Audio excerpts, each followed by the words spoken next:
everyone. You can do better than that. Come on.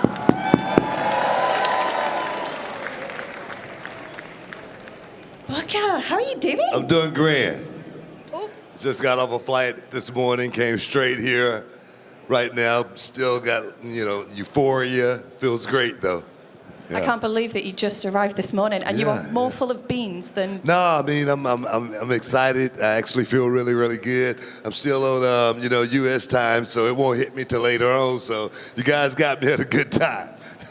Excellent. That's what we like to hear. And such an amazing career. Like, you have won across different of the... I can't think of the word, I'm pregnant. I'm so sorry. WCW and WWE. How did it all start for you? Like, what made you think, that's what I want to do? Wrestling is not my dream. Like I was saying at the Hall of Fame, wrestling was my brother's dream. My big brother, Stevie Ray, followed my brother around since I was a kid. And he wanted to wrestle. And he joined the wrestling school, and pretty much the rest is history. He asked me if I wanted to go with him. And I said, yeah. And almost 30 years later, two-time WWE Hall of Famer. It feels damn good, I must say. I'm sure there's an awful lot of people who are really glad that you went along with your brother as well to get this, because you've got so many fans, and you made the transition from tag team to working as your own wrestler independently. What was that like? Oh man, wrestling for almost 10 years with my brother, Sherry Martel, along that ride. That was awesome. And then to make the transition, I had so many great partners to dance with. So many Canadians. Christian, he's over there, man. He was one of the great dance partners I had back in the day. Chris Benoit, started it all off with the Best of 7 series. And, Rick Martel, Bret the Hitman Hart, he's over there as well. Ric Flair, was one of the first guys I got a chance to wrestle from a singles wrestling perspective, and I was like, wow, I couldn't believe I was in the ring with Ric Flair. Ricky the Dragon Steamboat actually got a chance to wrestle him from a singles perspective, and I was like, wow, man, all the guys I got a chance to watch on television, and now I'm in the middle of the ring. It was like, a dream come true that I never had, but it was an awesome, awesome ride. It's been an awesome ride, I must say. And I hope that you don't mind me mentioning this, but you're such an inspiration for somebody who's turned their life around from where you were to what you've achieved. What was it like to come from the background that you've had and then to make it to where you are now, where you can actually look down that camera and talk to people about the choices that they make? That must be amazing. Yeah. I mean, everybody make mistakes, I'm not unique or anything like that. My story is really not unique. I just happen to be one of the ones that made it out. But it's so many that walk in those same shoes that I walked in once upon a time. Just keep walking, just keep walking. See light at the end of the tunnel. And then if you do happen to make it, just like a guy, his name's Bruce Gasarch. He, when I was down, he helped me and he gave me a job. He helped me get my first car. He actually helped put me through wrestling school. And not helped me, he put me through wrestling school. And he said, only thing I asked, he didn't want any money from me or anything like that. He said, only thing I want you to do is when you're in the position to help someone else, do that. And that's why every day I smile. That's why everybody that come to my table, I'm gonna shake hands, we're gonna hug, whatnot, because this is your moment, and I'm gonna make sure I leave you guys with a moment. You guys gonna be happy after you met Booker T.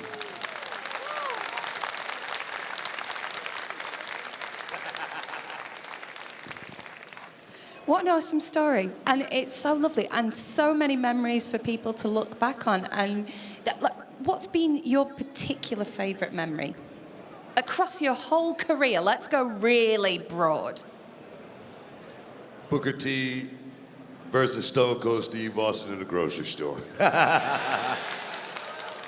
And all the titles I've won, It's been a crazy. I've held 35 championships throughout my wrestling career, but every time I go places like this, the first question is always, man, Booker T and Stone Cold in the grocery store, man, that was so awesome. You know, and for me, honestly, that's what wrestling has truly been for almost 30 years. One more year, be 30 years. It has truly been about entertaining you guys and leaving you guys with a moment that you're gonna remember for a lifetime. And that's what's cool about professional wrestling. All the guys that's in here, every man, woman in here, child in here right now, all great memories, who they were with, you know what I mean? What they felt like at that moment. And that's what wrestling has been for me, guys, is a lot of the stuff I don't even remember that I did until one of you guys come up and say, hey, Book, you remember this or remember that? And I go, oh, yeah, I do remember that now, because I didn't do it for the memory for me. I did it for the memory for you guys, and hopefully it's been a lot of great memories. A hell of a lot, wouldn't you say? Yeah? And to wrestle with your brother, what's that like? You know, wrestling with my brother, just like, you know, a couple of weeks ago at the Hall of Fame, I really wanted to be my brother. I mean, my brother was my hero. Me and my brother, we slept in the same bed together until I was like about 12 years old, from when I was a little bitty baby. To be with my brother, it was like having, you know, like Charlie Brown, you know, you can see Linus and he got the blanket, the security blanket. You know, it was like having a security blanket with me all those years, you know. I remember back in the day when I was young and I was a teenager, and this big bully down the street, he was maybe 3 or 4 years older than me. And I was mad. I was like, I wanted to fight him. And I knew I had a chance at beating him, but I still was a little bit afraid. So I told my brother, I say, man, I want you to, you know, watch my back, make sure nobody jump in this fight, and you know, just let me handle my business if I win or lose. But having my brother in my corner, I kicked his ass real good. But I think the guy was scared because my brother was there. You know, so having that security blanket with me for 10 years in the wrestling business, you know, it gave me the security to go out and do whatever I needed. You know, a lot of people may not know, Harlem Heat, you know, 10-time tag team champions. And no, but the moral of that story is, guys, out of all of those matches my brother and I had all throughout the years, every time the Harlem Heat had to lose a match, I made sure that I lost that match every time. I would never let my brother lose the match. He would never get pinned. Booker T would always get pinned every time. Because if I get pinned, I just get pinned. But if my brother get pinned, I felt like Harlem Heat got pinned. So that's how much I believed in my brother. I never wanted my brother to lose. Do you know what? It's so lovely to see his eyes when he's talking about his brother. I don't have any siblings, so I don't know what that's like. And I'm guessing he knows exactly how you feel about it. I think so. Well, I'm the youngest of 8. You know, I'm the youngest of 8 kids, and you know, all of my family. You know, that's just the way it is with family. That's the only.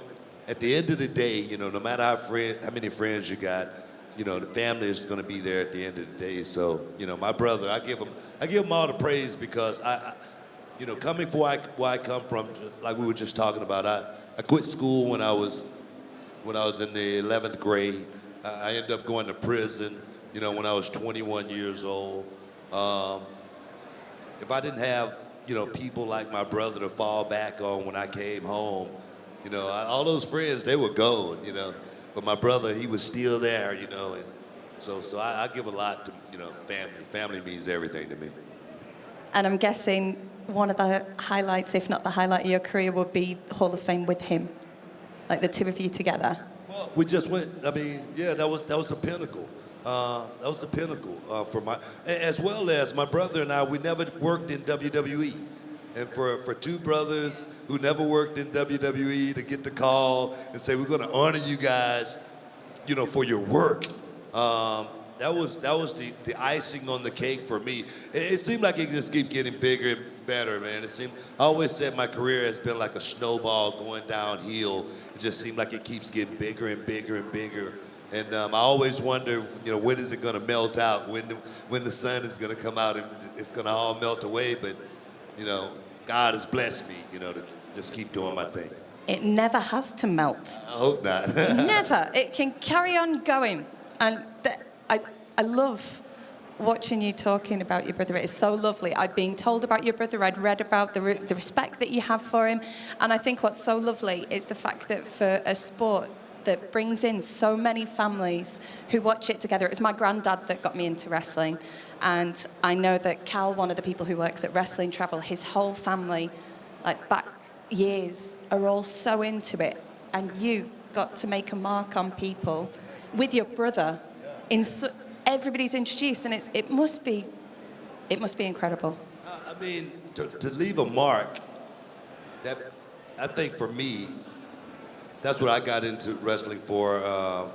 I wanted my name to be the ring with the great champions in the business, and man, I never would have imagined in a million years that would have happened the way it did. You know, I mean, like I say, two-time Hall of Famer, you know, Bret Hart, two-time Hall of Famer, Shawn Michaels, two-time Hall of Famer, Booker T, two-time Hall of Famer, Nature Boy Ric Flair. That's the four horsemen. That's the real four horsemen right there. And I'm just so blessed to be mentioned with those great names, because those guys, that's the foundation. That's the true heartbeat of professional wrestling. Those guys, and for, you know, a guy from South Park, Texas, and Houston, a guy who has the background that I have, and let each and every one of these guys in here know that you can go as far as you want to go if you believe in yourself. There are no glass ceilings, because I've proved it, and trust me, I'm no different than anyone in this room. That's the ironic thing. Do you know what? I'm going to actually throw it out to all of your fans now.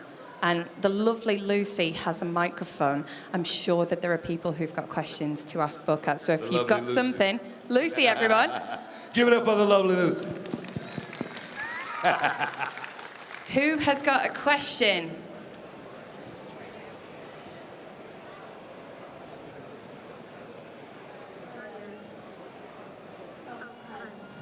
That wrestling wasn't your dream. So what was your dream when you started wrestling?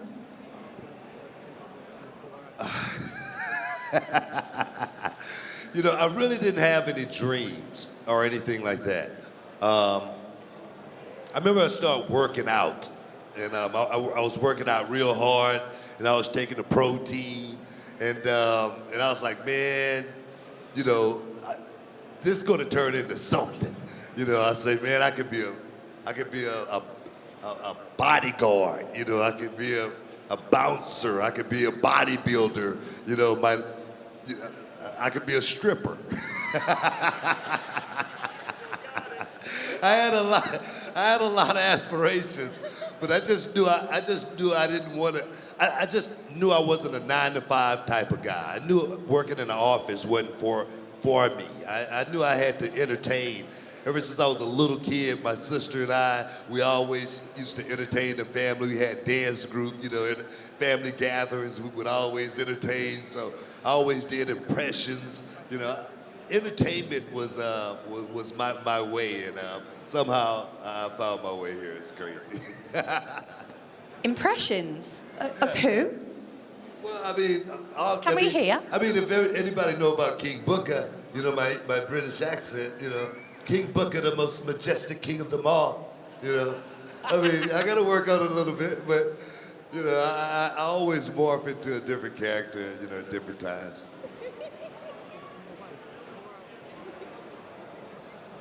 What's happening? Can you still do the spinneroonie? You know what? I still can do the spinneroonie. It's not something that Whoa. Forget about it.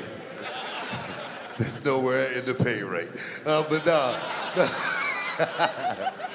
No, it's crazy is, you guys look at me, and I know I haven't aged much in the last 20 years, I know I still look, pretty relatively young, but I'm 54 years old. I'm 54 years old, and I got to preserve the old hips. I got to make sure I'm around I got one more championship bout. One more championship bout is to walk my 8-year-old little girl, down the aisle one day, and that's it. So, no more spinneroonies.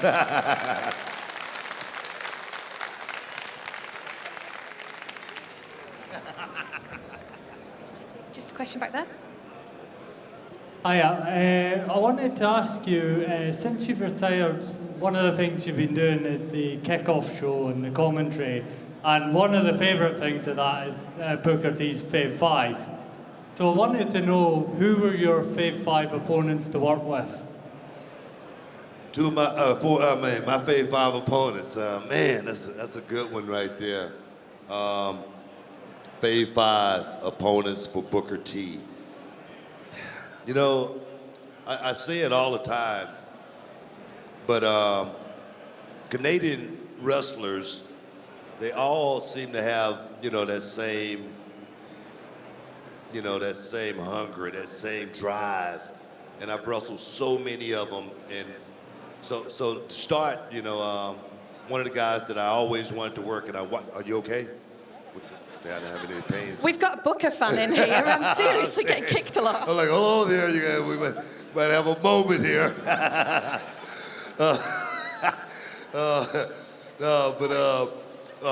From a tag team perspective, the Steiner brothers. I love working with the Steiner brothers. That's one in my Fave 5. Just throwing them in from a tag team perspective. Rick Martel. Man, such a smooth worker.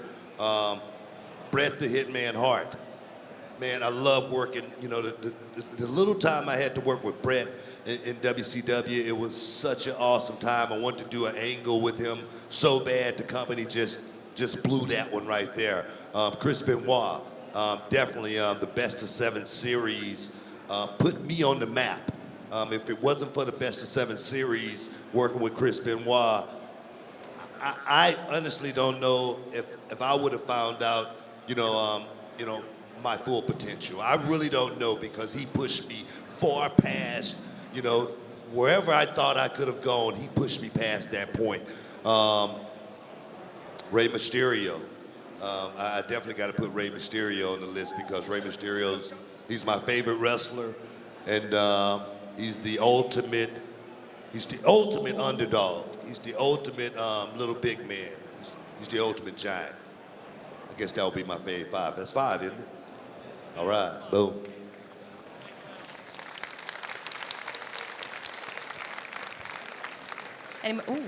Gentleman over here. Hi, Booker. Whenever you were in Harlem Heat, you had Sherry Martel as your manager. What was she like to work with, and have you any good stories about her? Yeah, Hacksaw Jim Duggan's over there. She slapped the crap out of him one day. Well, he was like, wait a minute, I'm done. No, but Sherry Martel was awesome. She was the spark that lit the flame to Harlem Heat. I don't think Booker T and Stevie Ray would have been what we was if it wasn't for Sherry Martel. Everybody Sherry had ever been with became stars, so when we had a chance to get with Sherry Martel, it was like, man, this is it, man. We got a chip in the game now, but it was crazy. You got to understand, it was two black guys with a white woman, and we was in the South a lot, and man, we got so much heat, man, when we came out of that curtain. And, Sherry would start riots sometime where she would just slap a fan. Like these days that couldn't happen without lawsuits and whatnot. But it was many a nights where security had to actually escort us out of the building to our cars, and halfway away from the building because it was just heat, man, and I loved it. Everywhere we went, it was truly Harlem Heat with not Sherry Martel, not sensational Sherry, but we called her Sister Sherry. Yeah.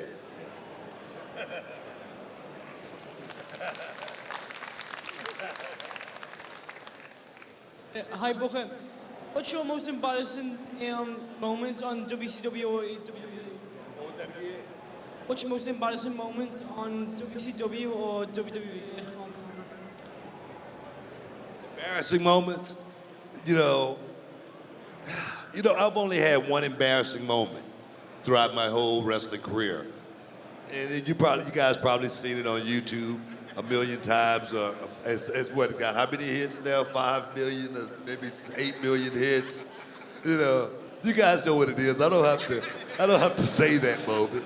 But that was my most embarrassing moment, because what's really, really crazy, I call Hulk Hogan the N-word, of course. Now, but the thing is, all of my peers that know me from that day until this day, no fans, any kids that I work with, they had never heard me use that word ever. And I let it go on television. Now, I'm from the neighborhood. I'm a street kid. And I talk to a lot of street kids all the time. And I tell those street kids, that was a mistake I made, of course. You're just gonna live in, the annals of time. But with young people, there's nothing wrong with, being who you are. There's nothing wrong with being true to who you are. But you gotta know how to change your levels as well. What I say, and with my homeboys, is gonna be something totally different than I say with my office workers. And then you gotta train yourself to be that way. But let's look at it this way. If you just train yourself not to use that word, you don't have to train yourself to actually change your levels from that perspective. You know what I mean? So that's what I've opted. Take that word out of my vocabulary. You got it in your vocabulary, take it out, because it's a word that's been destructive for many, many years, and it's going to continue to be destructive. So I say use me as an example. Use Booker T as an example. I mean, I'm not one that's not flawed, and I don't sit here and claim to be not flawed, but take me as an example and throw that word totally out of the dictionary.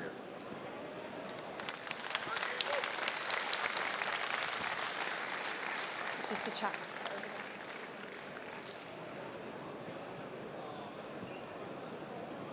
Hi, Booker. My name's Shane. What's your best WrestleMania? My best WrestleMania was, it's crazy, but it's the match with Triple H, the match that I didn't win. What's crazy is that match is, so many people, man, so many of you guys, even still to this day, I mean, even today, came to my table and say, man, that match, man, man, I was really cheering for you. I was really rooting for you that night. It's one guy say he just went back and watched it before he came here, and it's still a little bit thinking that it was a chance that I might win that match. But for many, many years, when I got in the wrestling business, I said, man, that would be awesome to headline WrestleMania, and I had that dream, man, to headline WrestleMania, and I finally got a chance to headline WrestleMania. And man, if you guys went out there, if you guys, remember that match, with Triple H and Booker T, WrestleMania, I tell you, we rocked it, man. We went out there and we shocked and amazed. I left everything in the ring that night, man. Harlem hangover, everything, boom. And it was a great night for me, and like I said, I wished to be in the main event of WrestleMania. But the only thing I didn't wish was to win. I should have wished that part too, and maybe that part would have came true. But to be at WrestleMania, like I say, coming from where I came from, still not winning that match, I won, man. I won. because to make it to that platform, out of so few people that's been in that position throughout, you know, the history of WWE, talking about the main event of WrestleMania, I won, you know, and that let let a lot of young people know, hey man, if Booker T can do that, I look at Kofi Kingston right now, you know, if Booker T can do that, so can I. And Kofi Kingston, he's the proof of it.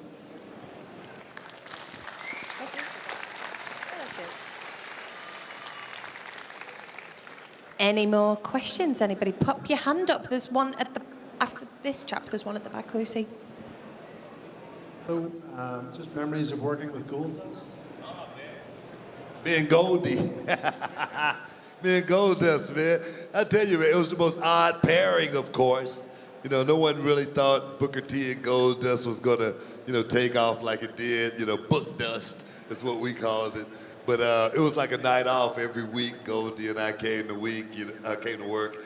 It was we was gonna make somebody laugh. We was gonna entertain someone. A lot of times we wasn't wrestling or doing anything. And Goldie and I, sometimes we would be in the locker room laughing, you know, drinking coffee and saying, man, can you believe they actually pay us to do this? That's how much fun we were having at that time because, you know, in WWE, the guys are running, man. The guys are working their butts off. And when you get a chance like that, or to be able to take a step back, still be able to do what you love doing, still be able to, you know, support the family, still be able to entertain the fans from a different perspective, you take it. Because all that wrestling and beating yourself up and grinding on the road, it takes its toll. So you got to know how to, you know, work in spurts, know how to work, you know, sometime, know how to take off sometime. And Goldie and I, man, Booker T and Goldust at 7-Eleven, you know, when they didn't have any Booker T cups, you know, and I was like, man, they don't have any because they all sold out, you know. But they didn't really make any Booker T cups, you know. So, but you make entertainment wherever you can, and I tell you, it was an awesome time. There's a question just... Hi, Booker. What's up, just want to say, huge fan. Shucky Ducky. And we were just talking before about your most embarrassing moments. I just wanted to know, what was the backlash of that? Did, like, Bischoff or Turner have a go at you? You know, that's the crazy thing. I just had Hulk Hogan on my radio show last week. Batteries are going. Thank you.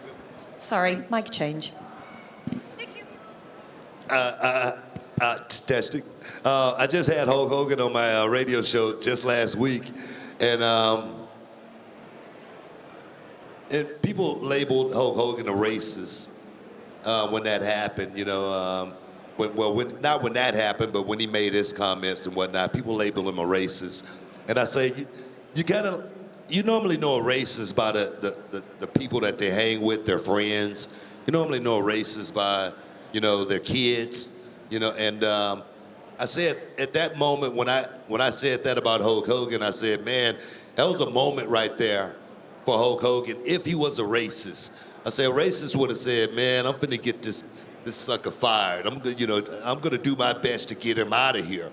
A racist would have said, man, I'm gonna have him working for me now. You know, that's what a racist would have did. But I asked Hulk Hogan, you know, why didn't he get me fired? Why didn't he go to the office and lobby to get me out of there? And he goes, it was like he was in shock. He was like, brother, I heard that word, you know, many times, and so it wasn't anything. He said, and most of all, I wouldn't go and try to get another one of the wrestlers fired. As well as the following day in catering, it's crazy. Macho Man Savage, Hulk Hogan, my brother and myself, we're in catering, and Macho Man Savage sees Hulk Hogan. He says, Hulk, what do you think about Booker T calling you the N-word? And Hulk Hogan goes, well, if I'm an N-word, I'm a good N-word. And that was it. And Hulk Hogan and I, from that moment in the 90s, we never spoke about that until just last week on my radio show. That's how irrelevant it really was.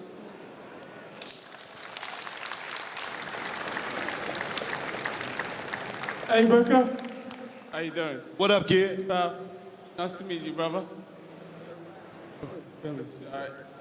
It's funny you just asked the same question like that. Now I'm going to reverse it the other way. Because I remember one time in a promo with Harlem Heat where you were so in it and you called Hogan the N-word. You remember that one? Yeah, that's what I just How said. did you feel with that? When Sherry grabbed you to the side, she was like, what'd you just do? How did you feel with that? Well, if you notice my reaction, it wasn't something I was. It wasn't something I was proud of. Even then, I cringed. It was. I had goosebumps going down my body, as well as, like I say, I thought it was going to be some repercussions, but it wasn't. So, like I say, 20 years later, I'm still here. You were vibing, that was good. You were in the moment. We loved it. We love you. Love you, man. Appreciate it. Okay. I think they're your 3 biggest fans, these two and that chap at the back there. Any more questions for Lucy? Throw your hands up. There's somebody over here, Lucy. Hi. In my childhood, I spent most of it defending wrestling because I had little girls coming up to me saying, it's fake, why are you watching it? And I would show them the video where it says the hazards are real.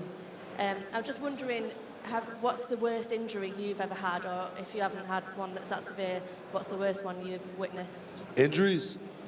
Ah, man, I've had several injuries. I've been lucky, knock on wood, that I haven't been hurt a whole lot more.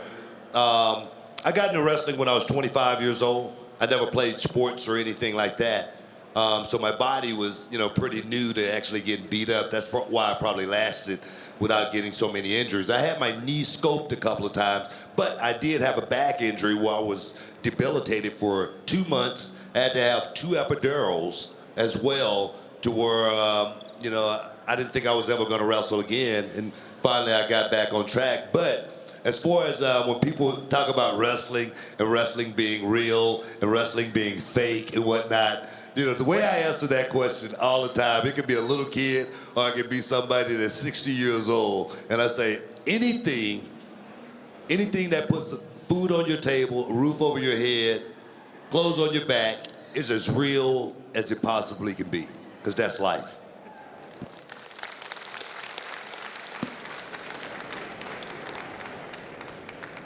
Hi, Booker. Obviously, you still spent quite a lot of time in the WWE. Oh, I thought you was going to say in the gym. But yeah, I just wondered if you saw potentially anyone to be the next big breakout star, obviously following what Becky Lynch has done this last year. It's only one guy that I see that I really want him to get his break and get his real breakout moment, and I think he could be the biggest star in WWE than we've had in quite some time, and that's Elias. Elias is my favorite. I walk with Elias. The guy just needs to get his push. That's all. They just need to give him the ball and let him run with it. And I think he's the biggest star that we have on our roster right now that's not getting his just due.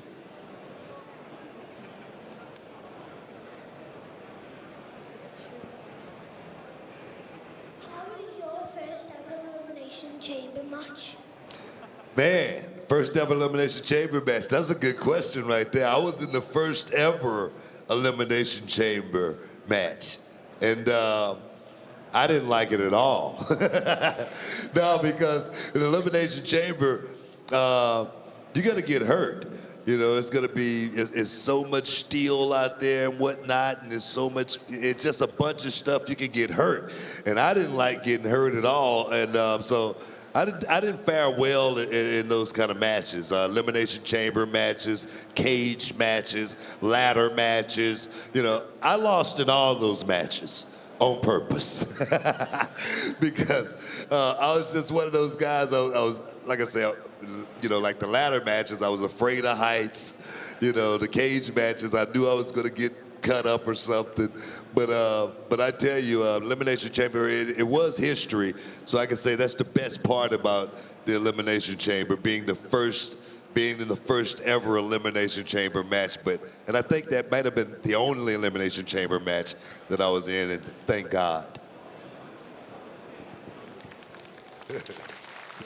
We have got time for 2 more questions. So I think there was somebody over here who had their hand up. Yeah, there's a lady just here.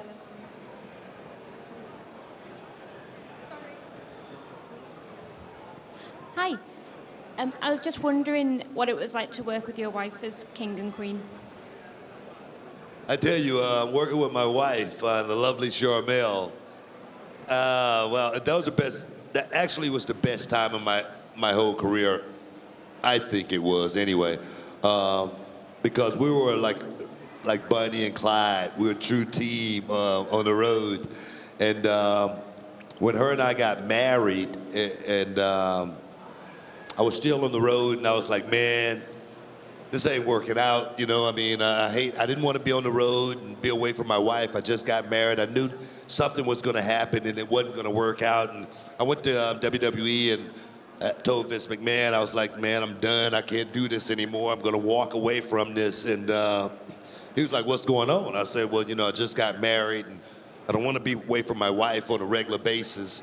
I don't think, you know, that's going to work out. So I'm going to go ahead and, you know, lay it down. He goes, well, why don't we hire Charmel? And I go, all right, let's hire Charmel.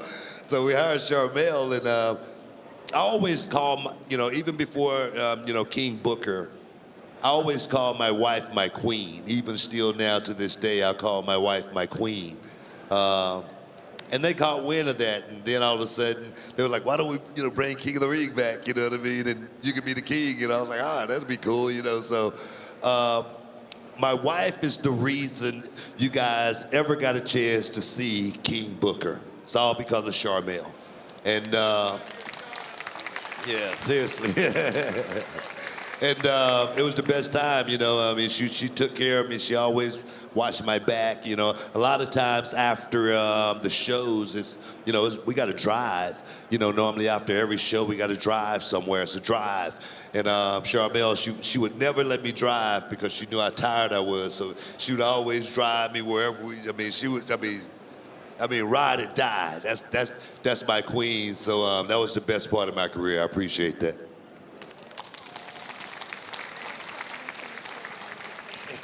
We've got time for 1 more question. I think there's somebody over here, just on this side. Hi, Booker. 2 quick questions. First question, where are your shoes from?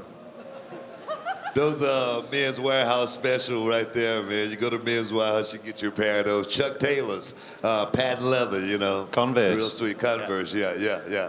Also, they got those over here, but you can order them, yeah. And what's it like to work with Vince McMahon? You know, the work with Vince McMahon has been a lesson. It's been a life lesson because you guys only get a chance to see the television persona. You know, I've gotten a chance to see the television persona, the father, the grandfather, you know, the boss, which the boss part is what I lean on more than anything because I have my own wrestling company. You know, I got a lot of, you know, young people that work for me as well, and I try to figure out what blueprint to use. And sometimes you got to figure out what blueprint not to use as well. You know, so I've learned a lot working with him. And the thing is, a lot of things work for me. A lot of things may not work for me. But that's what, you know, good teachers do for you. But he's always been open, man. He's always been open. His door has always been open for me. I remember, just to give you one quick story about Vince McMahon and I, when I first came to WWE, I was from WCW. You know, these guys were out to get me. They didn't want me to survive. So I had like one producer, he would tell me one thing. Don't do this. I had one producer tell me, hey, go do this. I have another producer tell me, hey, don't do that. And I'm like, hell, I'm gonna get fired listening to these guys. You know, I know that. So I went to Vince McMahon, I said, Vince, I got this producer telling me this producer telling me this, and this producer telling me this. Hey, I know I'm gonna get fired that way, so, hey, I'd rather go out and just do it my way. If I don't put asses in the seats, just fire me. And he goes, just do what you do. 30 years later, baby, 2-time Hall of Famer, 6-time world champ. And can you dig that? Do you know what?